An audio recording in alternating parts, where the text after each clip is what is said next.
Brasil de Fato Entrevista. Olá a todas e a todos que estão aqui acompanhando esse BDF Entrevista. Está começando mais um programa direto da Quarta-feira Nacional da Reforma Agrária. E hoje, como convidados, um programa especial. E dois convidados hoje é a Rosa Amorim, deputada estadual por Pernambuco, pelo PT, e o Matheus Gomes, deputado estadual pelo PSOL do Rio Grande do Sul. Tudo bom, gente? Tudo certo. Satisfação estar aqui na Quarta-feira Nacional da Reforma Agrária, com a Rosa, Brasil de Fato, estamos juntos. Tudo mais que maravilhoso aqui em São Paulo, na Feira da Reforma Agrária, com esse importante meio de comunicação que é o Brasil de Fato. Simbora papear.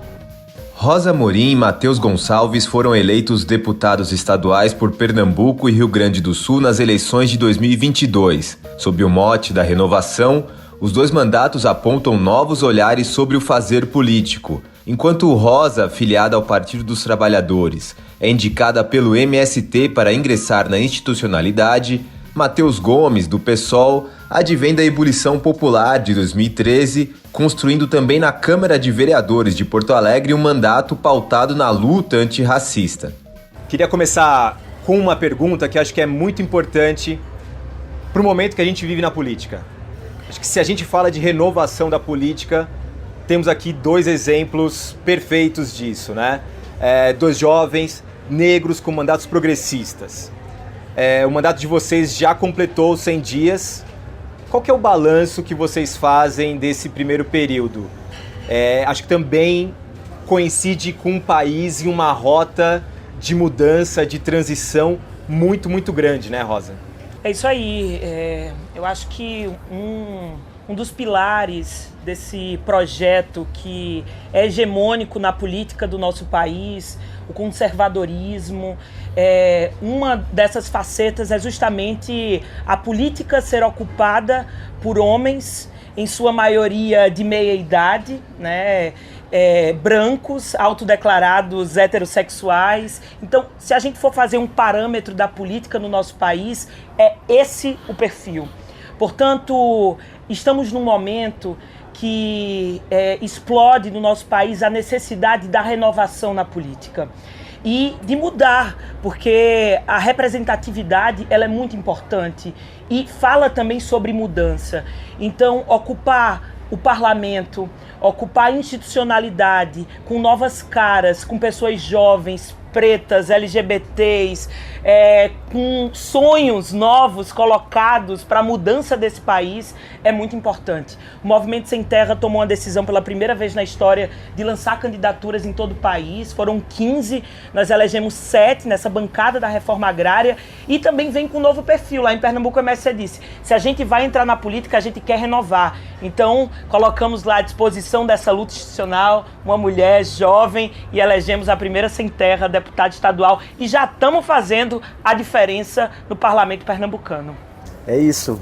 Agora, ouvindo a Rosa falar, né, como a primeira mulher sem terra eleita no estado de Pernambuco, a gente vive uma realidade que também traz esse ineditismo no Rio Grande do Sul. A gente, em mais de 200 anos de Assembleia Legislativa, nunca tínhamos tido uma bancada negra. E pela primeira vez na nossa história, elegemos em 2022, não apenas eu, mas também a deputada Bruna Rodrigues, a deputada Laura Cito, que já vinha de um processo parecido na Câmara de Vereadores de Porto Alegre em 2020, fomos eleitos também a primeira bancada negra da história da Câmara de Vereadores da capital gaúcha, e agora estamos buscando fazer, na verdade, um equilíbrio entre a força política do movimento social negro do nosso estado com a representação institucional. Eu digo isso porque a nossa resistência ela sempre existiu. Nós sempre criamos alternativa de vivência dentro das periferias do nosso estado, alternativas políticas que repercutiram a nível nacional, como, por exemplo, o Dia Nacional da Consciência Negra, o 20 de novembro, surgiu lá em Porto Alegre, no Rio Grande do Sul, e isso nunca se expressou na política institucional da maneira como deveria. E agora, articulado através de associações comunitárias, movimentos culturais, representações da juventude negra que ingressou nas universidades nos últimos anos, se organizou, foi parte do movimento estudantil, com uma série de movimentos, a gente chegou e trouxe essas demandas já nesses primeiros 100 dias de mandato, buscando apresentar as ideias que estruturar a nossa caminhada no último período e também enfrentar os temas políticos que a conjuntura já está nos apresentando. No nosso estado, a gente viveu uma onda de situações de trabalho análogo à escravidão na colheita da uva, no arroz, e esse tema nós pegamos de frente agora. Pude coordenar uma comissão da Assembleia Legislativa que fez a investigação dessa situação, junto também com a bancada negra em outros espaços institucionais. Apresentamos um relatório com recomendações para que o Estado se reposicione na luta pela extinção do trabalho análogo à escravidão e outros temas também, mas destaco esse porque tem a ver também com o debate que nós fazemos aqui na Quarta-feira Nacional da Reforma Agrária, né, que é criar alternativas ao agronegócio predatório, à monocultura que atinge o Rio Grande do Sul, e essa é uma bandeira que nos faz ser parte de uma bancada aliada do MST. Nós temos muito orgulho de fazer esse trabalho lá no Rio Grande do Sul e a nível nacional também. Eu vou voltar nesses assuntos que vocês tocaram, mas acho que tem uma curiosidade entre vocês dois.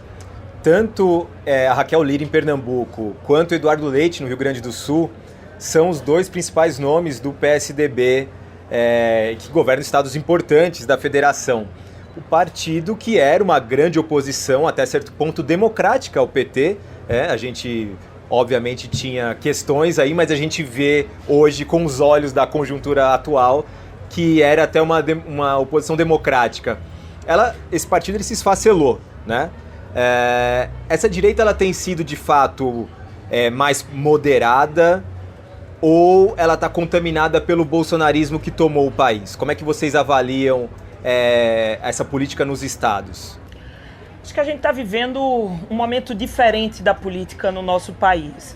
Nós tivemos que fazer uma composição muito ampla para retomar os marcos democráticos do nosso país, e assim nós estamos tendo essa consequência tanto no governo federal, tanto a nível estadual. Então, o PSDB é um dos partidos que colocaria em destaque que, enfim, a nível nacional está aí compondo o governo do presidente Lula. Mas o que é importante destacar e demarcar é que esses partidos não abandonam os seus princípios de governância. Então, são governos liberais, são governos de Estado mínimo, são governos de baixa participação popular, assim como a gente encontra, por exemplo, em Pernambuco. Eu acredito que no Rio Grande do Sul também temos a mesma consequência. Então, nós sofremos de alguma forma a política desses governos, que não são governos à esquerda, são governos de muita conciliação, mas que nessa conciliação, nessa tentativa de encaixar todo mundo, o povo fica de fora. E temos um grande desafio no estado de Pernambuco. Foi um marco histórico eleger a primeira governadora mulher do nosso estado, com uma chapa totalmente feminina, a governadora e a vice. Mas a gente diz, não adianta só ser mulher, é muito importante, mas que traga consigo também políticas que representem a vida e a participação das mulheres nesse lugar. E a gente acha que nesse primeiro momento do governo de Raquel Lira está muito aquém do que poderia ser. Então, pra você ter noção, o partido do Bolsonaro tem mais espaço no governo do que o Partido dos Trabalhadores, ou é mais escutado do que nós. Então, isso já mostra um pouco os interesses que estão colocados num projeto, né, de execução do governo. E até antes de você falar, Matheus, o estado de Pernambuco é um estado que foi governado durante muitos e muitos anos pelo PSB. Né? Então, acho que ficou aí um resquício, talvez a Raquel Lira tentando apagar um pouco desse processo, que é, de fato, uma dinastia praticamente, né? E continuamos, na verdade. O poder econômico e o poder político, eles estão muito alinhados no nosso estado desde que o país é país, inclusive, ou desde que o estado é estado. Então, as velhas oligarquias, o latifúndio tem um peso muito grande no estado de Pernambuco e no seu poder político também. Então, Raquel Lira é filha de governador, né? O pai dela já foi governador, inclusive é da minha cidade, Raquel Lira, de Caruaru. Eu sou de Caruaru, sou do interior, vem de lá, mas que é uma direita que sempre dialogou ali com nós, né? Principalmente com o Movimento Sem Terra, mas que, enfim, só para concluir, fazendo esse paralelo aí com o PSB, eu diria que mudou, mas não mudou tanto, porque se a gente vai olhar para a raiz fundante, a gente tem aí as mesmas famílias governando Pernambuco por muito tempo. Essa análise é interessante para o Rio Grande do Sul, no caso do PSDB, porque nunca foi o partido tradicional da direita do nosso estado, né? O Rio Grande do Sul tem uma tradição que pega alguns elementos de um conservadorismo, um segmento reacionário mesmo, né? Uma boa parte dos ditadores da ditadura militar no Brasil são gaúchos. Do outro lado, um segmento vinculado diretamente ao agronegócio, né? Que tem esse peso. Então a direita com essas características. E agora, o Eduardo Leite, ele criou um perfil diferente, inclusive teve um impacto a nível nacional, né? Querendo se apresentar como um elemento da terceira via, através do PSDB. No entanto, no ano passado, acabou indo para a disputa do segundo turno e se ausentando do debate político nacional. Não declarou voto nem para o Lula, nem para o Bolsonaro, o que era completamente inadmissível diante da disputa que estava colocada, né? A gente reconhece que há diferenças entre o projeto que ele desenvolve e do bolsonarismo raiz, inclusive isso nos levou a fazer uma campanha contra o candidato de Jair Bolsonaro lá, que era o Onyx Lorenzoni, enfim. E o Eduardo Leite tinha foto com o Bolsonaro, né? Teve que apagar do álbum. Exatamente. Então, nós tivemos essa posição de fazer uma campanha contra o Onyx no segundo turno, votamos no Eduardo Leite. Agora, o que o governo demonstra até o momento é uma continuidade de uma política extremamente neoliberal. Então, se havia diferença com o Bolsonaro, com o Paulo Guedes e a sua política econômica, por exemplo, o grau de acordo era muito grande. E isso segue com política de privatização de empresas públicas, como é o caso da CE, nossa Companhia Estadual de Energia Elétrica, o Banrisul, que é um banco público muito importante, que também fica sob risco nos próximos 4 anos, nenhum investimento ampliado em educação, saúde, assistência social, combate à pobreza no estado do Rio Grande do Sul, né? É uma situação gravíssima que a gente vive. Para a comunidade negra, por exemplo, nós temos um dos estados que preserva, na região metropolitana de Porto Alegre, onde está o grosso da nossa população, a maior desigualdade salarial entre a população negra e branca. Isso é um fato do estado do Rio Grande do Sul, que não aparece muito a nível nacional. Sempre que eu venho para um veículo em que a gente sabe que pessoas de outros estados estão nos assistindo, é importante dizer, nós somos quase 30% da população gaúcha, por mais que apareça a nível nacional só os elementos da imigração europeia, né, aquela imagem branca do estado do Rio Grande do Sul, e infelizmente estamos nos piores índices quando o assunto é educação, acesso à moradia, salário, expectativa de vida. Essa é a realidade que o povo negro gaúcho vivencia. E isso é parte dessa política de Eduardo Leite lá. Então não nos restou outra alternativa a não ser ser oposição. E ele está compondo nesse momento com os piores segmentos do bolsonarismo, né, da extrema-direita do nosso estado, do agronegócio predatório, enfim, é uma situação difícil que a gente vivencia, mas que precisa ser colocada no debate nacional também, né, até pelo papel que o governador quer cumprir. E sei que agora também a Raquel Lira se apresentou como parte da disputa a nível nacional do PSDB, então é um debate realmente interessante esse. Deputado, o senhor ganhou projeção em um momento de ebulição no Brasil, que foi o junho de 2013. E depois, por uma luta, como o senhor comentou logo no começo da nossa conversa... Pode chamar de Matheus mesmo, senhor. Por favor. Que a gente fica na cordialidade do parlamentarismo. E a sua luta como vereador de Porto Alegre, as batalhas que você já anunciou alguma delas aqui. É um estado super complexo, como você falou, são 30% da população negra, mas que fica... de fato, de fora dessa projeção nacional, né? A projeção que se passa de Porto Alegre é outra. Qual que é o tamanho da batalha que o movimento negro tem em Porto Alegre hoje? Olha, em Porto Alegre e a nível estadual, a batalha é muito grande por essas condições socioeconômicas e culturais que a gente vivencia, né? Tem alguns elementos do nosso estado, como, por exemplo, o hino do Rio Grande do Sul, ele fala que povo que não tem virtude acaba por ser escravo. reproduzindo um contexto da época da Guerra dos Farrapos, em que só havia uma forma de escravização vigente, que era a escravização negra. Negras e negros lutaram nessa guerra, né, como parte dos lanceiros negros e foram executados ao final da guerra. Então é uma história de perversidade gigantesca e que foi, no século XX, reconstruída, né, como parte da cultura do Estado, motivo de orgulho, e que agora a gente está questionando. Então vejam só como são vários elementos, né, condição econômica, social e cultural também, que constrói uma visão sobre o povo negro no Rio Grande do Sul, que precisa ser desmistificada e a gente está aí para isso. Então, nós ganhamos força no último período. Não apenas por um debate de frisar a importância da representação negra, mas pelo trabalho que foi construído ao longo dos últimos 15 anos, como é o meu caso, mas de muita gente que anda lado a lado conosco, em lutas concretas da nossa população. Tu citou 2013, foi um movimento em que a juventude negra abraçou a causa do transporte público.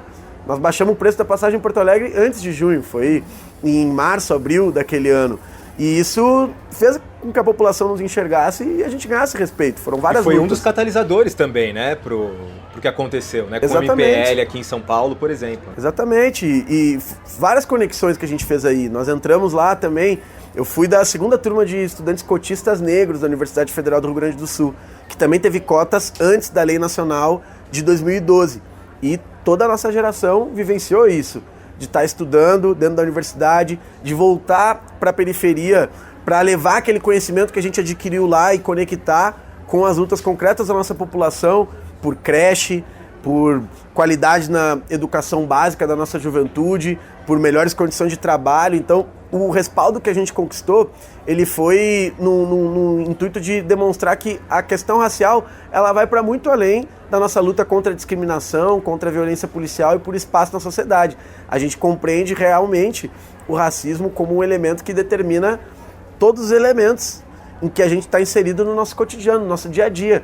E demonstrar isso para a população hoje através do trabalho político dos nossos mandatos é o grande desafio, né? E eu digo isso concretizando, por exemplo, nos projetos de lei que a gente apresentou. Foram 8 até o momento, que falam sobre terceirização, um elemento fundamental hoje. A nossa população está vivenciando essa condição, especialmente a juventude, quando não é a situação de uberização do trabalho, né, que é pior ainda. Projetos que falam sobre meio ambiente, sobre violência policial, sim, mas trabalhando outros elementos, como a questão tecnológica, câmeras corporais no uniforme, nas viaturas da polícia, a questão do reconhecimento facial, que está sendo cada vez mais utilizado e, infelizmente, mal utilizado no nosso país. Enfim, nós estamos dialogando sobre um conjunto de elementos que mostram que realmente a juventude negra ela não está aí só para chegar, nós estamos aí para puxar o bonde da transformação política no nosso país. Essa é a grande novidade nesse momento. Tem muito trabalho mesmo. E a senhora deputada Rosa foi eleita, como falou, por uma decisão do Movimento Sem Terra de entrar também na institucionalidade, né? Sair da luta na rua, no campo, para também disputar a institucionalidade. Qual que é a importância dessa mudança de rota do movimento? Bom, o MST a gente divide a luta em 3 dimensões. Para nós existe a luta social, que é a luta de organização do povo, isso que o MST faz muito bem, mobiliza o povo para ocupar uma terra, ali vai ter vitórias concretas. Isso para a gente é a luta social. A luta ideológica, que para a gente está no centro agora, inclusive, que é a disputa das ideias, é o momento da gente poder, de alguma forma, elevar o nível de consciência do povo junto ao povo, e se a gente não fizer isso, a gente não muda de forma alguma a correlação de forças na nossa sociedade.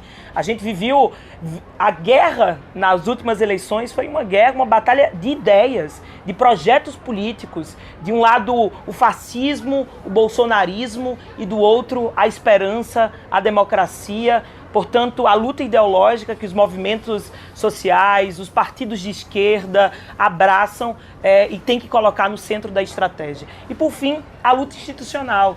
O MST, não quer dizer que o MST nunca esteve na luta institucional. O MST é um movimento muito importante, inclusive, para as batalhas eleitorais, seja nos municípios, nos estados. A gente é uma força social consolidada em todo o país, então é muito procurado, inclusive, pelos partidos, pelos candidatos, pelos deputados. É muito importante ter o MST do lado.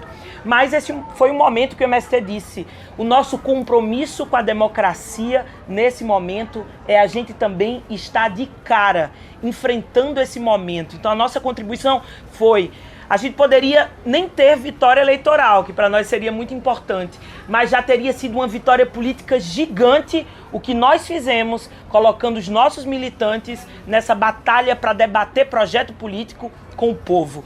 O MST, e se engana aquelas pessoas que acham que o MST é um movimento que luta apenas pela conquista da terra, que tem um projeto político apenas de reforma agrária popular. A nossa contribuição é muito além, é pensar um novo país, é pensar um projeto político de campo e de cidade.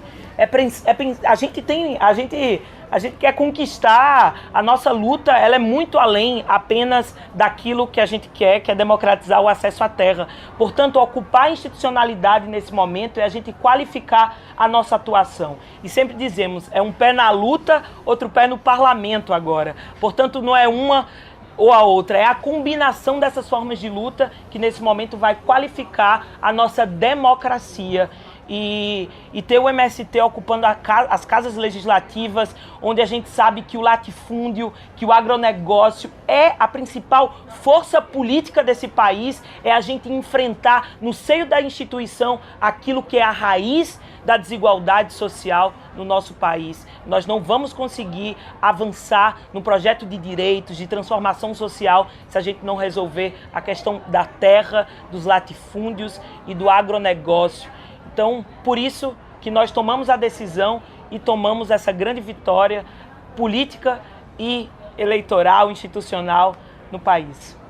A gente está chegando já quase no final do programa, estão me avisando aqui, faltam 5 minutinhos. Mas eu tenho 2 questões, acho que são importantes para a gente tratar ainda. Uma delas é, aproveitando sobre a institucionalidade e MST, é sobre a CPI. Né?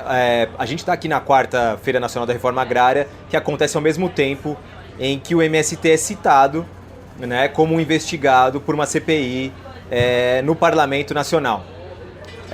Como é que isso também chega ao movimento? E é justamente no momento em que o movimento sai do campo para levar sua produção à cidade. Acho que esse momento da Feira Nacional da Reforma Agrária também é um momento de colocar a CPI em debate, né? Porque ela está lá para ser estudada a partir do ponto de vista da ocupação de terras. Esse é o objetivo principal, né? O foco principal dessa instalação. E acho que aqui é um lugar importante para se debater isso, que a ocupação de terra está para além de uma pura e simples ocupação, né?